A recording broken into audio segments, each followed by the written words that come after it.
Namaskar. Hi, this is Jolly here with the 49th episode of Podcast for Care. Today I'm going to talk about how to handle or improve or manage the mental health of young adults, adolescents, and kids. Let me share with you a World Health Organization report which says 90% of the world's adolescents belong to the lower and middle class section in the world. That's a huge population. And many of them aren't able to reach out for help even in this COVID times. That means they either don't talk to people about their problems in life and they don't share with people or don't call helplines which are provided by most of the governments. In addition to this, what the report says is that most of the kids or children or adolescents or young adults get exposed to harsh parenting because their father would have lost his job and in all probability would have become used to taking alcohol and would have either misbehaved or been harsh with his sons and daughters, would have probably used profanity and mistreated them, insulted them. Instead of talking to them or helping them, they would have done things which are grossly wrong, but perhaps they don't understand. They must be doing it under the pressure and the severe financial crisis that this pandemic has made people go through. In India, I'm sure most of you would have seen in the news how people have walked hundreds of kilometers to go back home to reach their near and dear ones, where people have fled from large cities to smaller towns, their hometowns, and where they are living pathetically because they have no source of income. What they were earning in metros, now they would be earning a quarter in their villages. So their lifestyle would have changed and things would have drastically been reduced. So what has happened to adolescents? Now they are unable to mix around with their friends, gel with their friends, or their own goals in life would have got completely haywire by now. Either their friends would have left them, in any case they wouldn't be mixing around with them, so the social network has gone. The disparity in their lifestyle would have become so known to people that they would be shy about it. They would be feeling shy, they would be feeling incapacitated, meaning that people would be mistreating them, thinking of them to be, oh, these guys are the poor people. Now that's a stigma, a huge stigma we see in India between the people who are rich and the people who are not so rich, how they are mistreated. There are even traditions in India where people don't drink water from glasses which has been handled by the poor community. Can you imagine?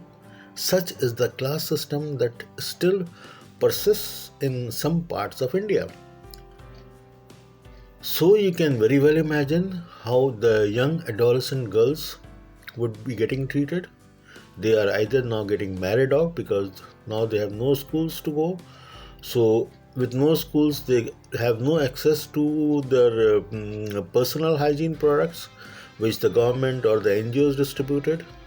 They don't have access to meals they would have free from government in their schools. So the fathers are finding it a huge burden to meet those challenges. And for them, it is easier to get them married off so that it is now on the responsibility of the husband to take care of their kids And you know what? This results in what I would say adolescent pregnancy, children who are in their teens getting pregnant, and which is of course, almost killing them. The boys are getting used to a completely different sort of healthcare crisis, meaning they are moving more towards chemicals, which puts them in a trance. So, drugs is something which is very common, and they're getting exploited by that. They're also getting exploited by their own age, because at this age of adolescence, the whole body changes, the whole system changes, and sexuality is something which is very new to them. They get misused of that, they take huge risks in that, not only for themselves but also for the girls. And this is a nightmare. And so bleak is the environment, so bleak are the potential of your kids getting damaged in this pandemic. It is very important for all of us to be extremely careful of what our children are doing. So they are undergoing a huge stress. And how do we handle some stress of them? We need to be real open-minded. We need to keep our eyes and ears open. And we don't need to police our kids, but we surely need to help them, support them, guide them, be their mentor and their coach. This is what is required from us. Even if we have lost our job, even if we have got a reduced financial income, sources of income, or whatever bad has happened, we cannot allow the younger generation to deteriorate from where we are today. And we need to help them, support them, and ensure that they grow in an extremely, extremely positive environment. At least that is what we can do. The pandemic has brought us, all of us, together in the house. At least we can show compassion, love them, take care of them, be their friend, be their mentor and their guide. Let's see how we can take this forward. The first thing I would say is to understand, how do we look at them? How do we find out that things are not going in the right direction? I think if we have a keen eyes and keen ears, that means we look at their daily habits and we look at what they're talking on the phone, in the sense how they are behaving while they're talking. Are they as upright as they used to be when they spoke over the phone earlier? Has their body language changed? Or has there been a perceptible change in their behavior? As parents or as elderly in the family, we need to have a very key eye on our kids. No, it is not about policing them, but it is being aware of what they do normally. If you would have observed them normally, and I'm sure most of us in these 9-10 months have gone through severe bouts of lockdowns where we have been forced to stay indoors over a prolonged period of time, it would have been easy, even if you're a father, to understand, hey, there's something wrong with my kids. They're not acting and behaving as they used to do earlier. They're not doing the things as they used to do earlier. Is it because of the pandemic? Now, if you aren't keen, then I'm sure your wife would be keen, or somebody in the family would be keen to observe that, look, this guy who had been to office regularly, now he's working at home, and since he's working from home, he's socially cut off. He doesn't have friends to talk to, or let down his hair. So how is he managing his life? He looks so sloppy in his ways. Things would have changed, and you need to have a keen eye to understand this. This is the first step. Some of the things that we need to do as parents is to have our eyes and ears open, monitor our kids, the young adults, the adolescents, in a manner which is not obtrusive to them. You're not policing them. The purpose is not to insult them or use profanity or instill fear in them. No, I think it has to do more with love and care and compassion. They're already extremely afraid of their future, how things are going to evolve, how financially strong they will be in the future, and all their dreams would have been messed up by now. What are they going to do post college, after college, jobs? If somebody is in their jobs, how are they going to manage their lives with the reduced income? What about their family? If they're already married, then I'm sure they would be planning their kids. Now they have to hold back their kids. Now all these thoughts leave a telltale footprint in the home. As parents, you must read those footprints. You must understand when and why things are going wrong. Some of the things which are not very apparent but you'll have to keep a close eye is the type of friends that they're mixing. Are they the same guys or are they a different set of people? Post pandemic, have they gone and started doing something different? Are they being subjected to a bully by the well-off group? If so, you must talk to them. You must listen to them. If they're facing, are they facing ostracism? That means, are they not being respected in the group that they were mixing? You must keep an eye with them. Are their shoulders drooping when they talk on the telephone? Or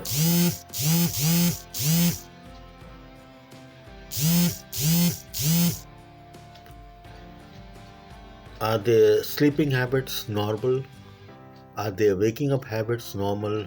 Are their routines, daily routines, are they normal? If anything is happening which is different from the norm, just keep on seeing that if it prolongs for the next day or so.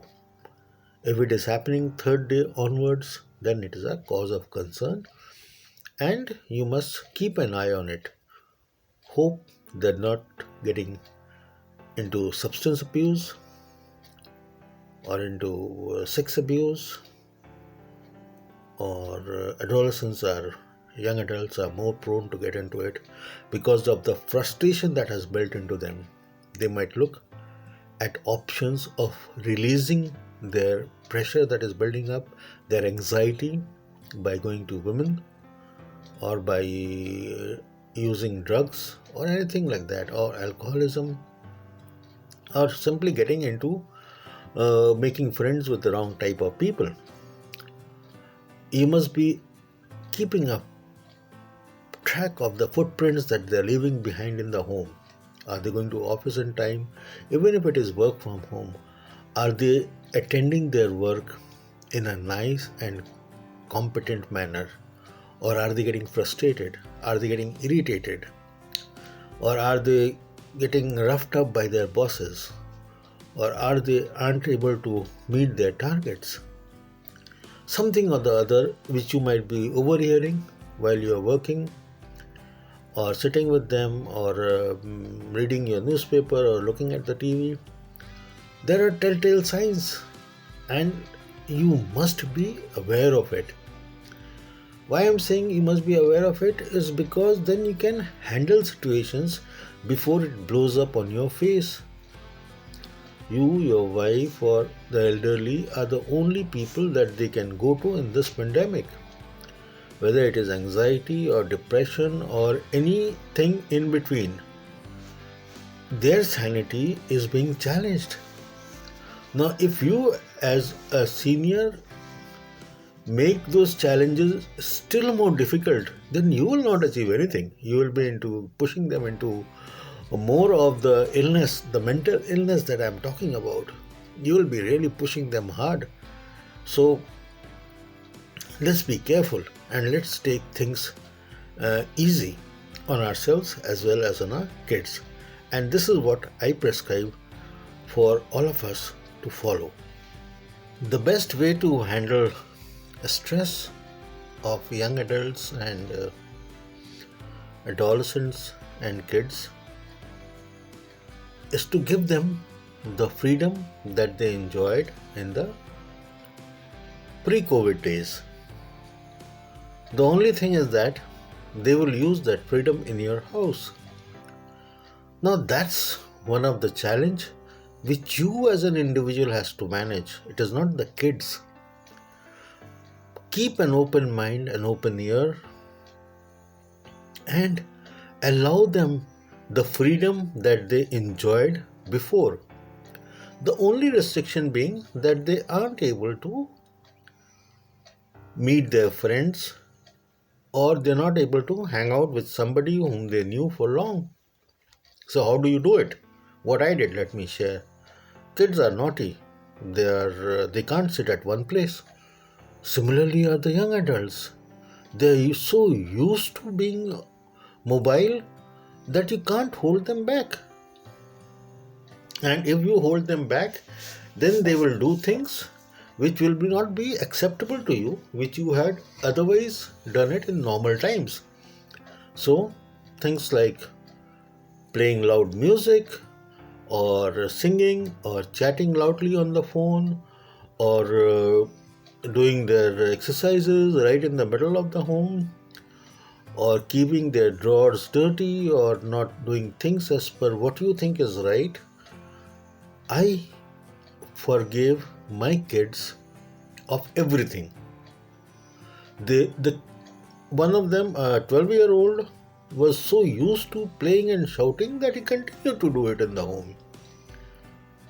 And my adolescent boy was going through a major change in his life. But I did not force them to change their life except going out and meeting people. So they had full freedom to do what they wanted to do in the house. And if there was a pain, I would walk out of the house, but give them their freedom. So they had the freedom to play games whenever they wanted. They have the freedom to choose the hours when they want to study. They had the freedom to do things to keep their sanity in place. My first choice was, how do I manage this fidgetiness of the children around me? Young adults, you can't hold them back. Of course, they'll be busy in work, but to how much extent? Please don't expect them to be busy all day and all night. No. So they'll be around in the home, try to eat things up, finish off your or attack your refrigerator and finish off all your stuff, which normally you would keep in stock. And in this pandemic, a lot of people had to stock a lot of things, so they would be raiding your refrigerator and eating away everything that you bring. Please don't get angry. They are hyperactive by their age. You as elders in the family, you might have forgotten your days. You used to be hyperactive, but you used to eat outside. Now outside food is gone, roadside food is gone. Neither there are roadside vendors there, nor are their food attractive for people because people are so afraid of the pandemic. So they will be raiding your refrigerator like mad. Have patience, have compassion, allow them to raid their refrigerator. And in fact, what I do is I ensure that I take out my kids once in a while and buy them goodies what they want to buy, of course within my budget. Of course I tell them what my budget is and how much they can spend. I'm not a rich guy per se, but I have a very soft heart, and allow my heart to reign over these guys for the last 10 months. They are independent now. They know how to manage their lives in a single room. They know that they can bring in their friends and play games in the house without any disturbance from me. In fact, I make goodies for all his friends who come to my home.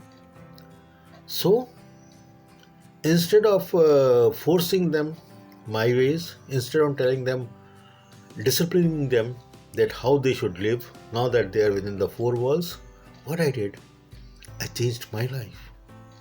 And they're so happy with that. I have given them complete freedom of doing what they want to do. So, what is the analysis of this? Analysis is keep your channels of communication open. Talk to them. If they are going through a social depression, if their friends are not behaving well, talk to them. Go out in walks with them. Go out to parks with them. Whichever way your society allows you to move around in this pandemic times, don't leave them alone. Be with them. Hang out with them. In fact, my adolescent son, I've been training him for the last 3 months not to get angry. And every time he goes to meet somebody or someone, my only thing is that please be patient. Don't show your outburst. Even if you don't agree, don't reply. You have the right of not replying, so don't reply back. So your anger and frustration of all these 9 months will not come out. Just imagine them as kids. They have not been able to go to school for the last 9 months. That means they have not even seen their new classroom. Can you imagine? They are sitting in the home. Now we need to handle them with a lot of sensitivity. We need to handle them with a lot of compassion.